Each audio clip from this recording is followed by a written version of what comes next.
Good afternoon, everybody. Welcome to our one-act play.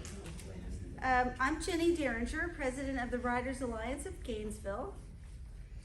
The Sunshine State Book Festival is excited to present a production of A Conversation Between Frederick Douglass and Captain John Brown, based on the play A Splendid Error. And what better way to kick off, in addition to our wonderful cultural fair that we're having today. Black History Month starts on February 1st, and I just wanted to acknowledge that this is a great way to kick off Black History Month as well. This short play is presented by 3 of our local actors. Oh, just a little housekeeping issue. If you have your phone, if you'd make sure that it's on silent, you're welcome to take photos and videos, just not have the phone ringing. All right, let me introduce Gainesville's talented trio. First is Pamela Marshal-Koons. Pamela is a talented member of the Writers Alliance. She hosts her own YouTube channel at the Wellness Network. Pamela's book, The Art of Forgiveness and Expression of Peace, is a beautiful narrative of her life experiences and a journey to peace and healing through forgiveness. Pamela, what is your booth number? 105. 105 if you want to go check out her book. Next is E. Stanley Richardson. Stan is the first Alachua County Poet Laureate. He is the founder of Art Speaks, which is a program to bring literature and literary influence to the youth of Alachua County.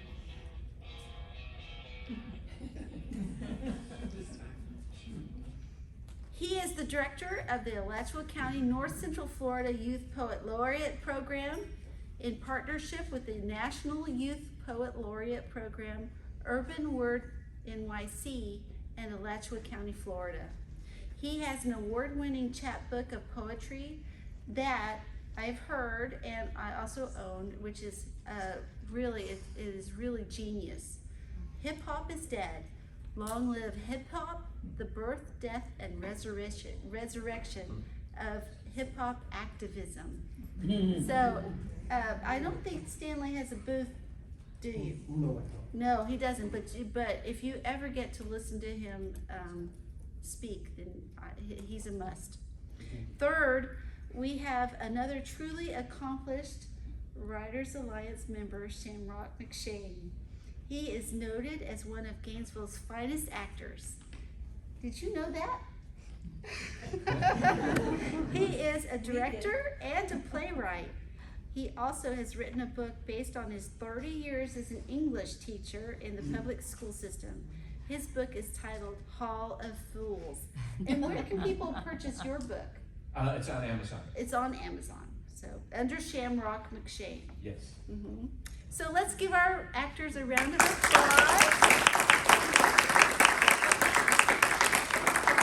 I just wanted to set the history of today's scene.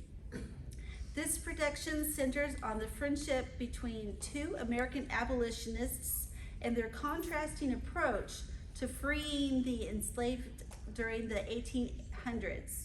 It is right before Captain John Brown's infamous raid on Harper's Ferry, which Frederick Douglass tries to convince Captain Brown through a series of captivating speeches to reconsider his plan. So let's sit back and enjoy this production, and that will be followed by a discussion period. So thank you very much for coming.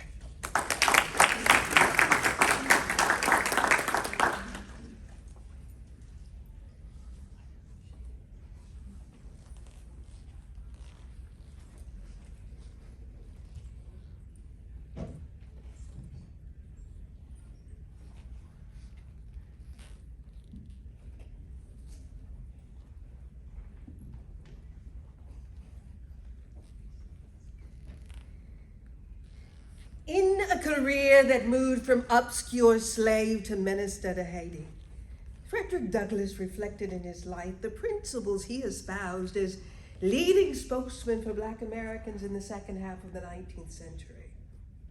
Born a slave in Maryland, Douglas hardly knew his mother, who died as a field slave while he was still a youth. His father remained anonymous, though Douglas suspected he was white and probably his master.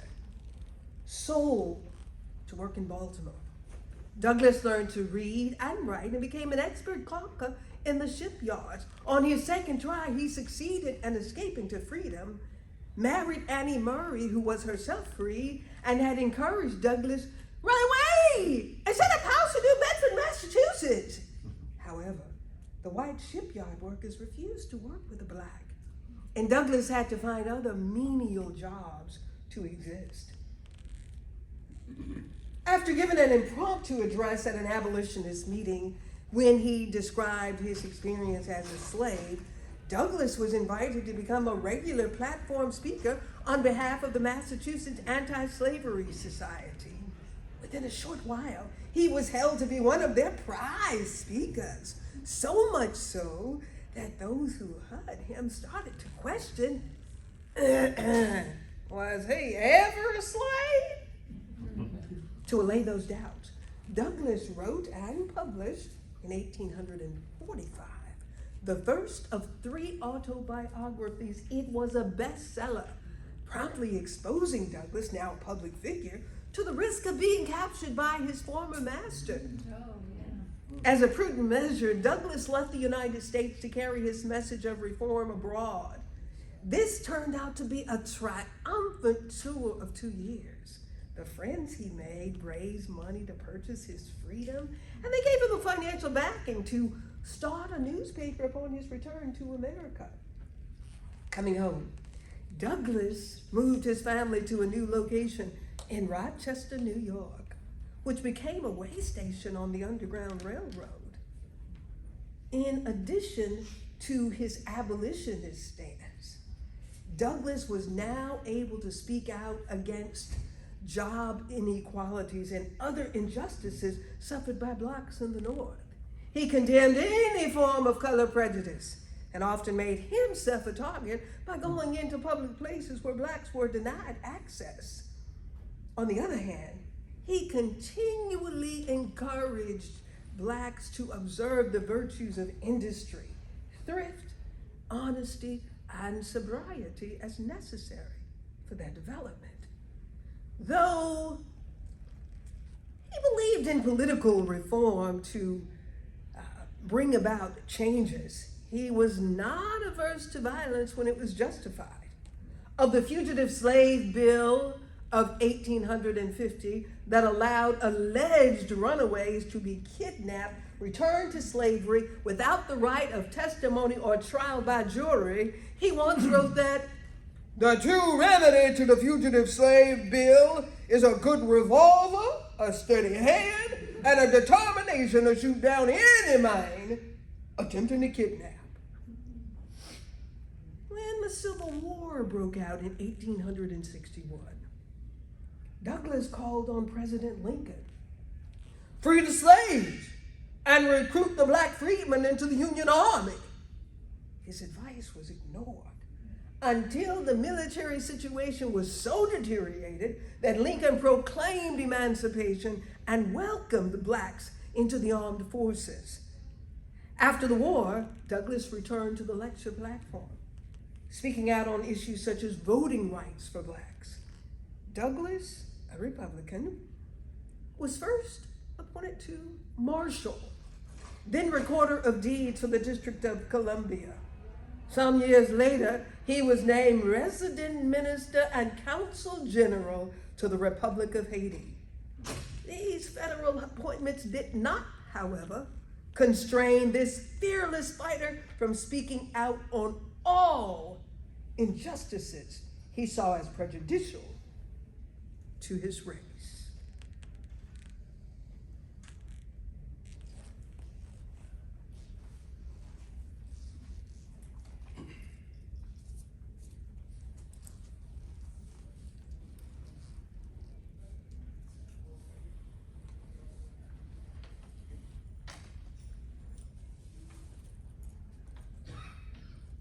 Hello, Fred.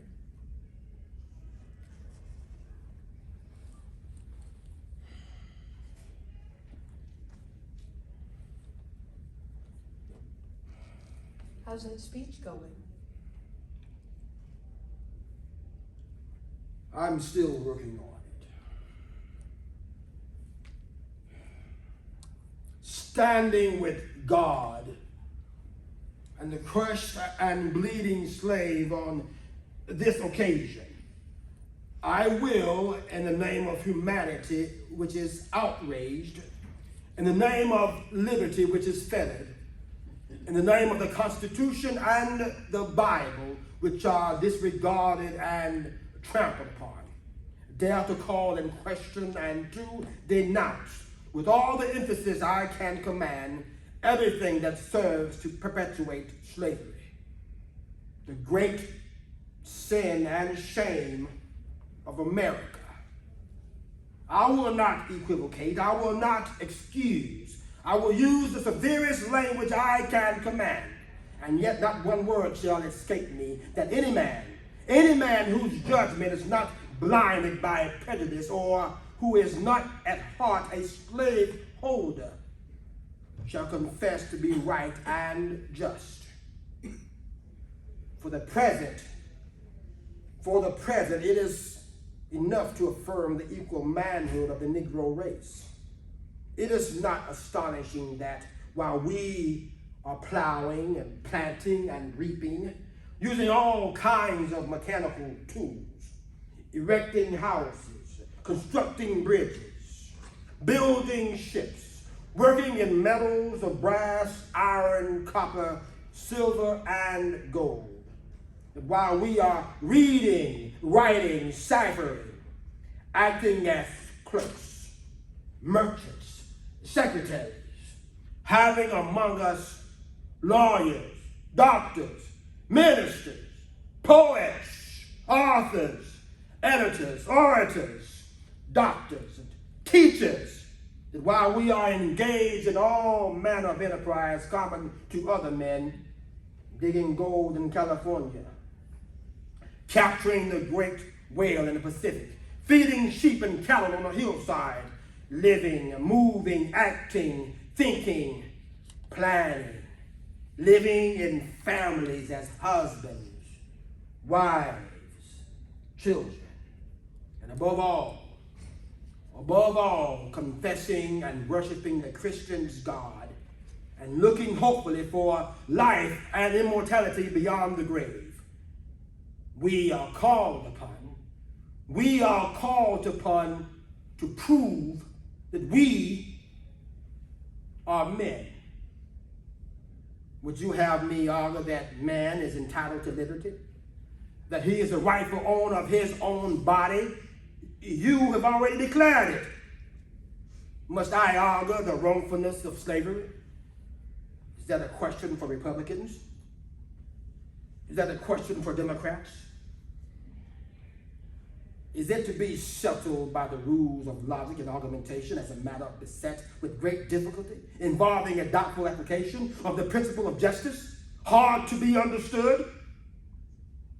How should I look today in the presence of Americans, dividing and subdividing a discourse to show that men have a natural right to freedom, speaking of it relatively and positively, negatively and affirmatively? To do so would make me myself ridiculous, and to offer an insult to your understanding. There is not a man beneath the canopy of heaven that does not believe that slavery is wrong for him. Then what am I to argue? What am I to argue? That it is wrong to make men brutes, to rob them of their liberty, to work them without wages, to keep them ignorant of their relations to other men, to beat them with sticks, to lay their flesh with a lash, to load their limbs with irons, to hunt them with dogs, to sell them at auction, to sunder their families, to knock out their teeth, to burn their flesh, to starve them into obedience and submission to their masters. Must I argue that a system thus marked with blood and stained with pollution is wrong? No. No, I will not. I have better employment of my time and strength than such arguments would imply.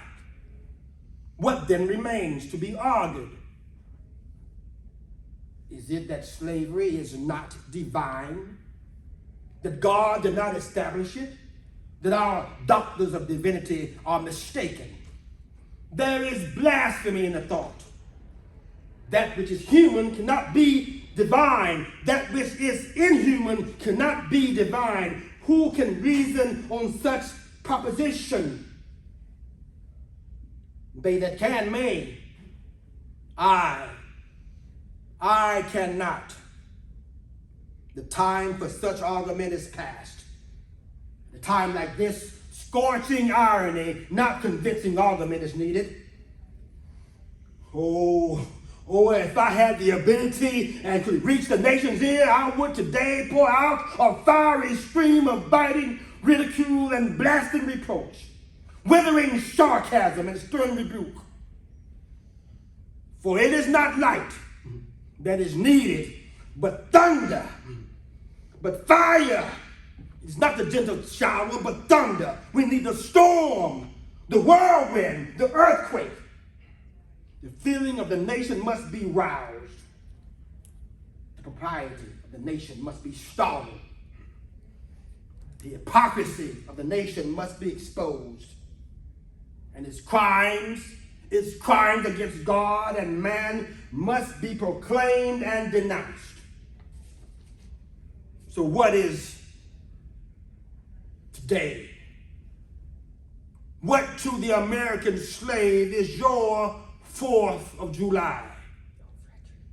I answer, a day that reveals to him more than all the days of the year the gross injustice and cruelty to which he is a constant victim. To him, your celebration is a sham. It is.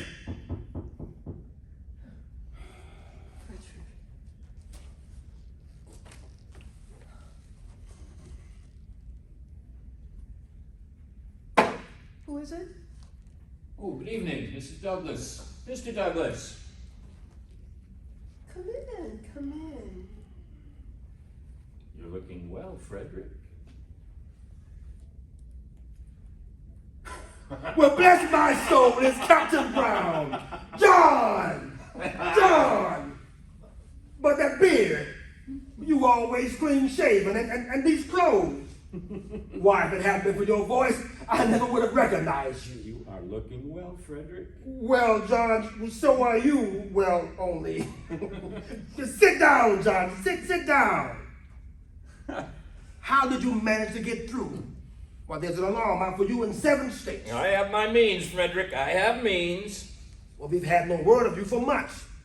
We didn't know if you were alive or dead. Well, I'm still above ground, Douglas. It'll take more than a few cowardly ruffians in the territories to put John Brown in his grave. And a lot more to keep him there. They did get one of my sons, though, my Frederick.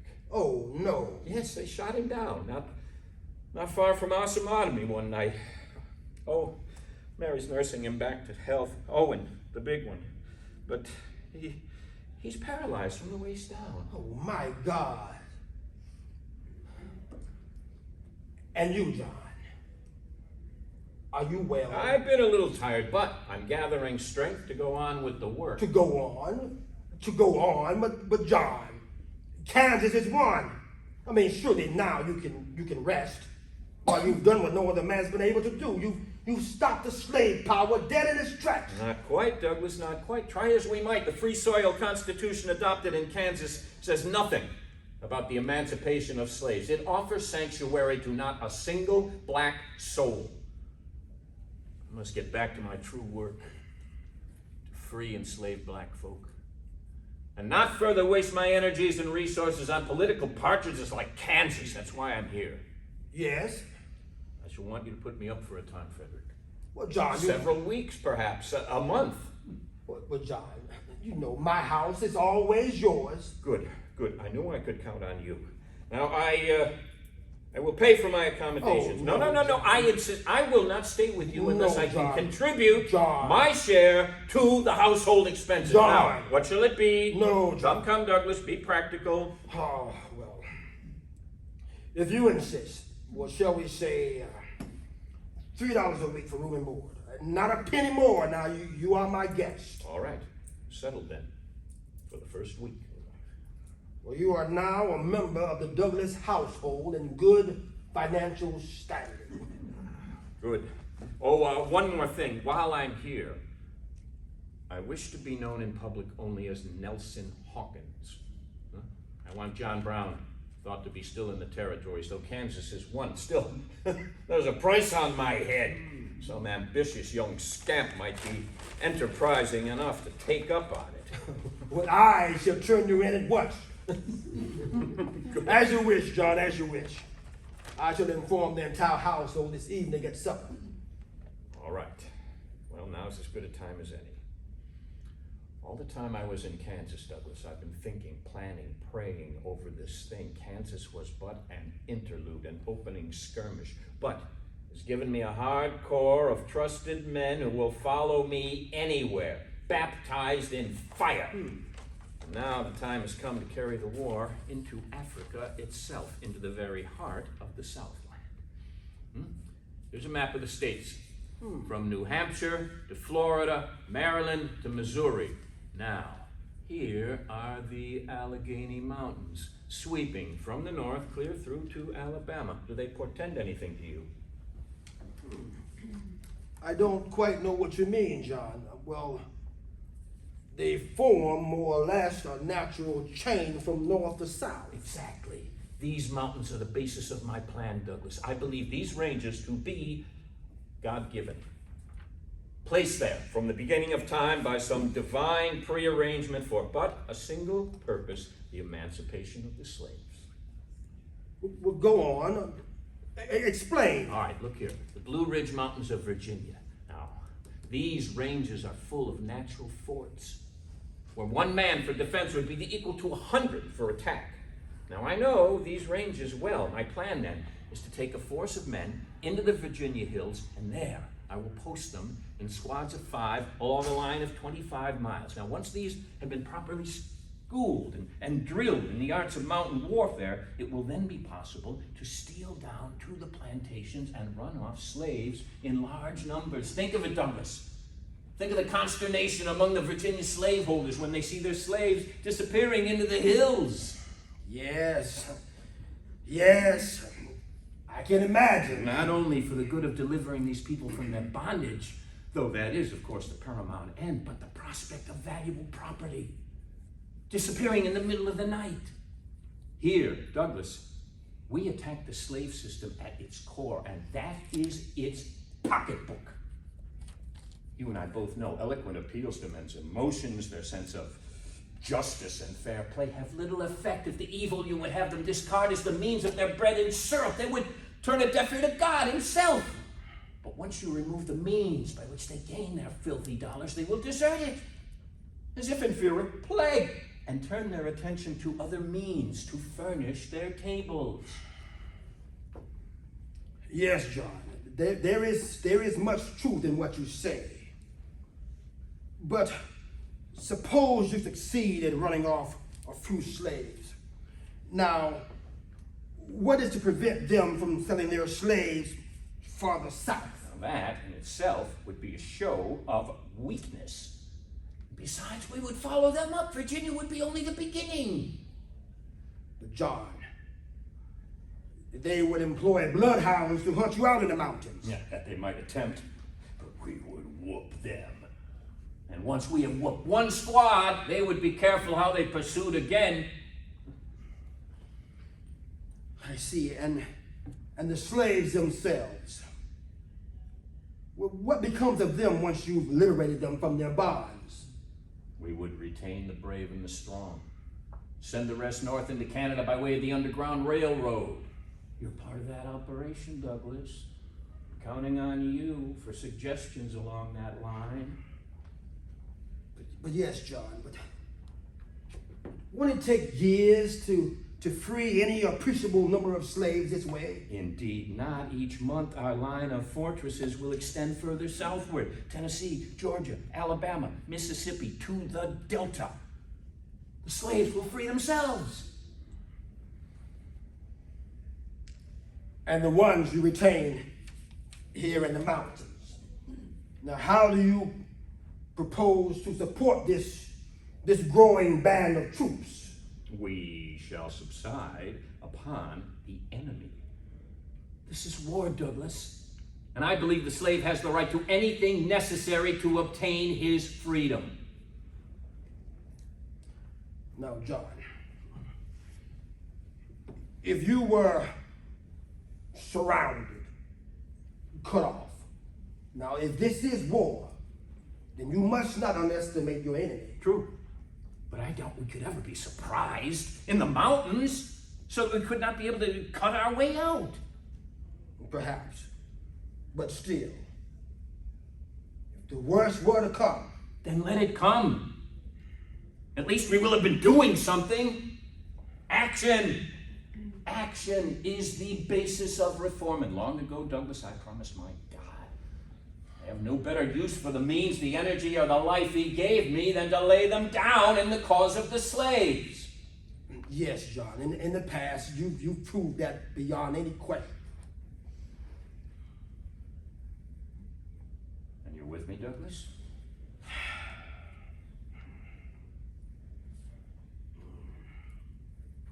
John, your plan at best is risky. I mean, very, very risky. If it fails, it could undo a great deal of work that's been built up over the years. Even set off a spark that might destroy us all. But there is one thing that cannot be denied. You have not just talked about slavery, you are doing something about it. And against such odds, we cannot rely on time and the kindness of men's hearts to free our people. John, you have proved your worth as a fighter, and you have my support. Oh, Douglas. What can I do to help you? All right. Well, I need men. To add to my force, I shall need your aid in assembling them. Do you know Harriet Tubman? No, but I've heard of her. Conductor of the Underground Railroad. Yes, she's now in Canada, resting at a fugitive slave settlement. I will take you to meet her. She will get you all the men you need. Good. Now, what of money and supplies? Yes, though I do not grudge the sums I spent in Kansas. Now my funds are nearly gone. I intend to solicit contributions from anti-slavery men of means. Well, tomorrow you shall meet another, a wealthy mill owner who's often aided in the operation of the railroad. He'll be most anxious to help. Splendid. And I shall contact others in Boston, Philadelphia, New York, have them communicate with me here as Nelson Hawkins. And I can reach leaders among the slaves from Virginia to Mississippi. And when you are ready to move, they will know you are coming. Douglas, I knew I could count on you. It's coming. I can feel it coming. As Moses and Aaron led the children of Israel from Egyptian bondage to the land of Canaan, so shall we lead the children of Africa from southern bondage to the land of Canada. It is God's will. Together, we will free the slaves.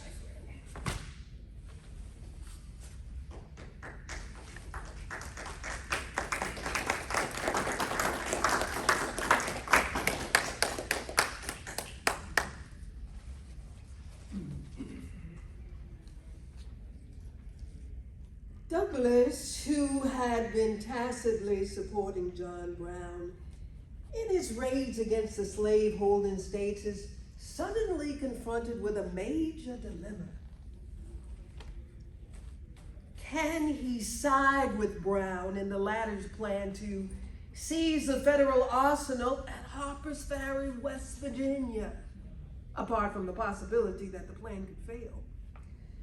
Douglas realizes that an attack on an American arsenal is tantamount to waging war against the United States government. to associate himself with this daring act could alienate loyal Americans of every race and class and jeopardize the support of loyal abolitionists in the North. Oh, this plan is too great. Risk is way too great.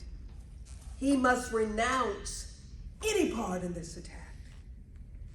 Even though he admires John Brown's heroism and his singularity of purpose.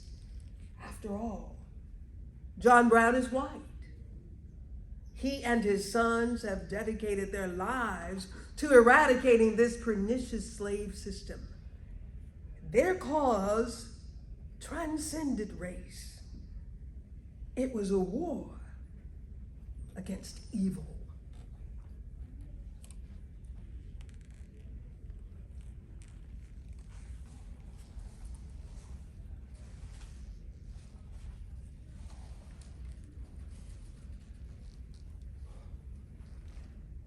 I'm sorry, John.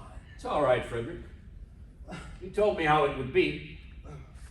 Well, but perhaps it's better to wait. There is a tide in the affairs of men which taken at its flood leads on. I'm at my time, Frederick. John, you don't mean that. Another year. A few months, perhaps. I cannot delay further. No, John. Surely you don't mean you're going on with it now. It will be now or never. John, has all this tonight meant nothing to you? Yes, it's meant a great deal to me. The others have failed us. The first small sign of difficulty, we cannot afford to leave them that opportunity again. We must proceed without them. It means altering our plans somewhat, but John. I've already prepared for that, Frederick. You see, I leave nothing to chance. But John, you're tired, disappointed. This plan to free the slaves has held me like a passion. It will be desperate, perhaps, but it will be holy, because I was created to be the deliverer of slaves, and the time is now! John, come to bed, and we'll talk more of it tomorrow. Oh, no, my friend, there is no time for sleeping now. But John, now, John, you're taking this too far. You're taking this too far. Now, after a good night's rest, things will look different in the morning. Morning? Must find me on my way. I am leaving tonight. Leaving? John, you're leaving? What can you do now, alone? Still at my band, Frederick. Must get them word immediately. All right, listen to this. The coal banks are open. Old miners will come at once. Don't know what I mean and where. John, what of arms and supplies?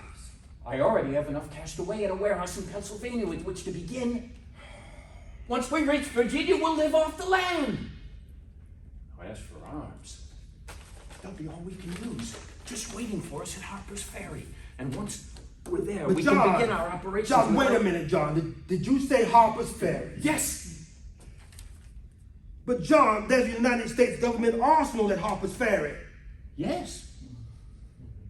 We shall seize it first. With its store of weapons and supplies, we can arm our forces as they expand. Equip Harriet Tubman's men as they come. Supply the slaves for miles around. Brown,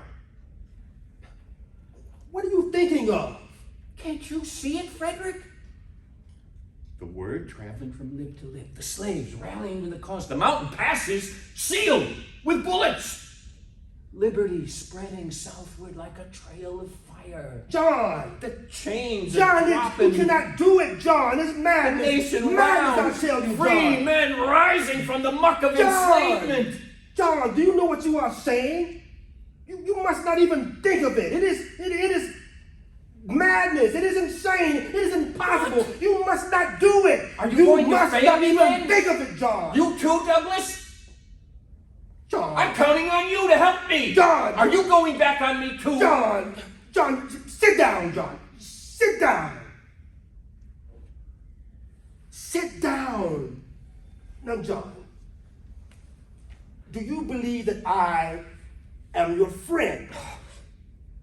And that I want to do what is right? Yes, I believe you, Frederick. But John, Well, then listen to me. Now, I have helped you as much as I could, and I intend to help you further when the time is right in your great slave-freeing raids, but what you are saying now is entirely different. Well, wherein is it different? We shall free more slaves and free them faster. But John, don't you know what you'll be doing? John, you can't attack Harper's Ferry. You'd be attacking the United States government. It would be treason. Treason! Treason! Oh, government! Laws? Blast them all to hell!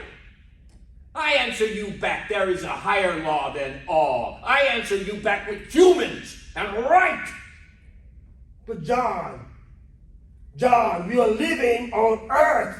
We are dealing with men. No, I deal with God. Oh, I see. You deal with God. You deal with God.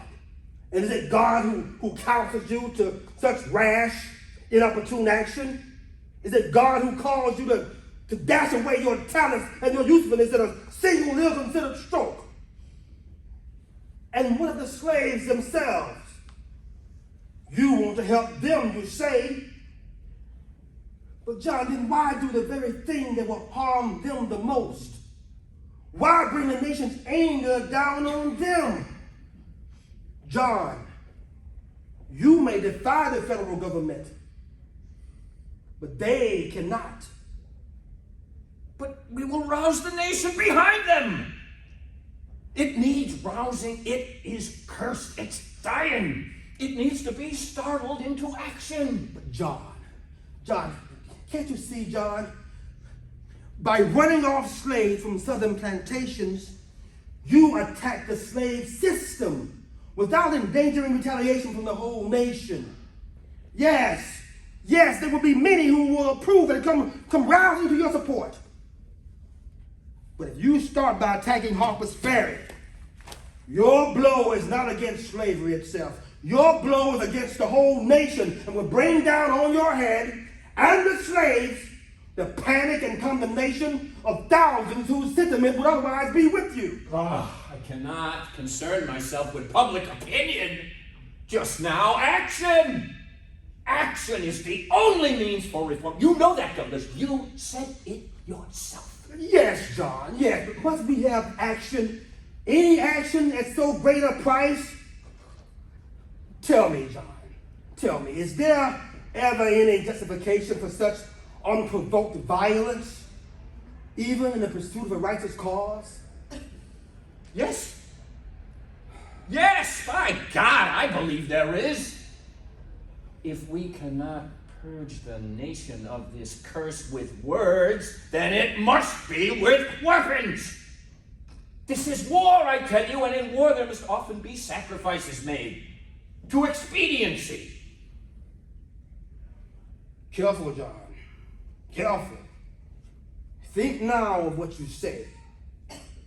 Someday it may be you who sacrifice to their expediency. I am thinking, and I am unafraid, in God's good time. As we seep southward, men of good faith will see that their trust was not misplaced. But John, you will never get south. You will never get south, not if you insist upon starting at Harper's Ferry. I know the area. It's like a steel trap. Once you get in, you'll never get out alive. They'll surround you, hem you in. They surrounded me in Kansas. John, They never took me there. John, they will hurl all their military might against you. We'll cut our way through. We'll take prisoners and hold them as hostages. Virginia will blow you and your hostages to hell rather than let you hold this arsenal for an hour. I'm not afraid of death. Is that what makes it insane? That we may spill a little blood? John, we're talking about freeing slaves, not throwing away lives that are hopeless insurrection. But this is the way to free the slaves. All of them. Not just a few. It must be by blood. The moral suasion of Moses and Aaron was in vain, even with the abetment of the locusts and the boils. Not until the shedding of the blood of the firstborn of Egypt was there release for Israel, through blood, out of bondage. Without the shedding of blood, there's no remission of sins. John, do you think you are God? God is different things to different men, Frederick. To some, he's a separate entity dispensing wrath or reward from philanthropic heights. To some, he's a watchdog, conscience gnawing at the marrow. But to me, God is simply the perception and performance of right. And so I am a little bit of God, or trying to be.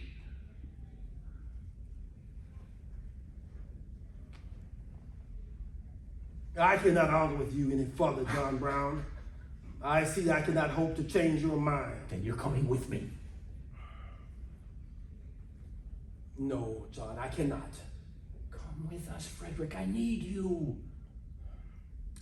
I cannot. Douglas, I will defend you with John, my life. John, no. I John, need you please. for a special purpose. John. When I strike, the bees will begin to swarm.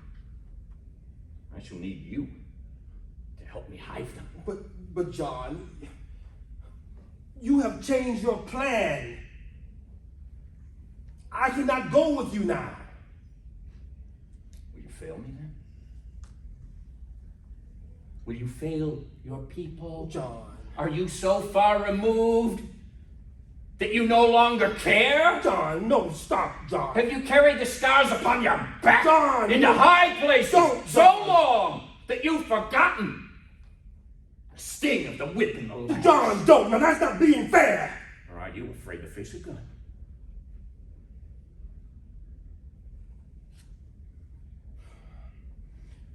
I've never thought of it before, John. John, if it would do good, at this moment, I would die. I swear it, John. But I cannot cast away that which I know I can do for that which I know I cannot do. I have no right to do that, John. I should rather fail you, John Brown, than feel within myself I have failed my people. For them,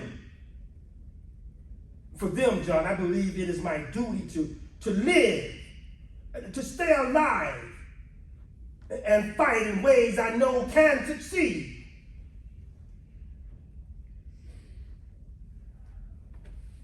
I shall miss you, Frederick.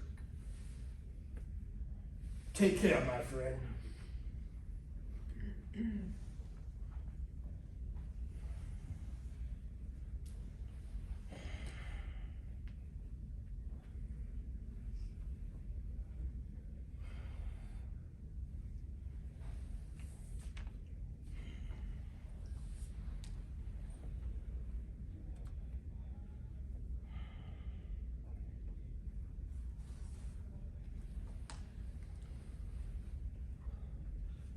John told me he was going on with it, that he was starting at Harper's Ferry. I argued against it, but in vain. And then when he asked me to go with him, I told him I thought it was more important for me to stay alive, to live for my people, and take a chance in dying with him at Harper's Ferry. And so I let him go. Alone.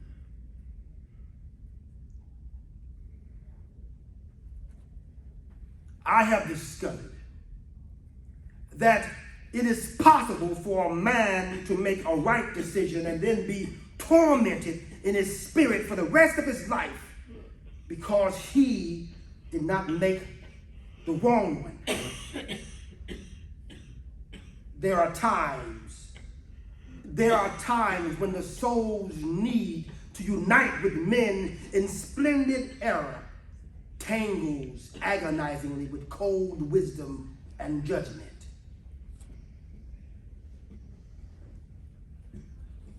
How will it happen? How long this night? How long this dark, dark night when no man walks in freedom without fear in this cradle of democracy? No man who is black. So tell me, how will it happen? What do we have to do? Nat Turner tried it with guns and he failed. Dred Scott went to the high courts and they hurled him back into slavery. Old John Brown said, "It must be by blood." And tonight he lies wounded inside a Virginia prison. How will it happen? What do we have to do? How long this night? How long this dark, dark night?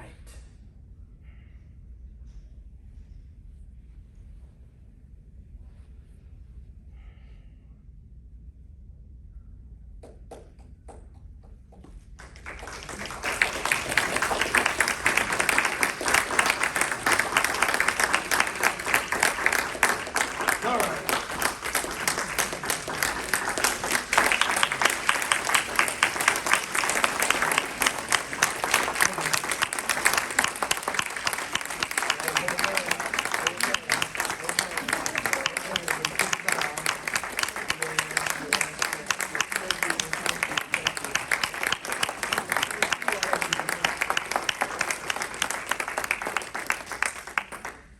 It was wrenching.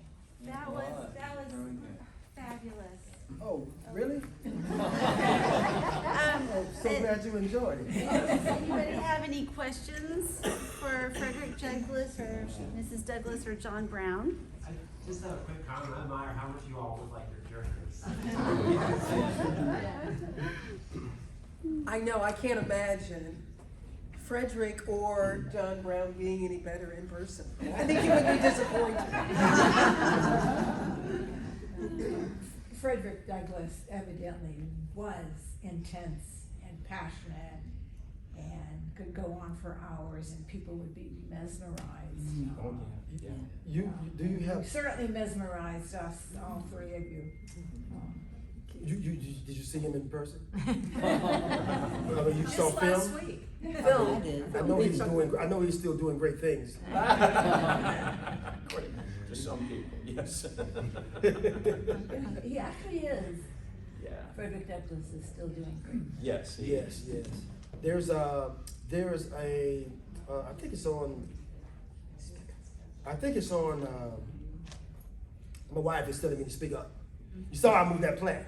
You saw that? I moved it. She moved it back. It's a husband and wife type of thing.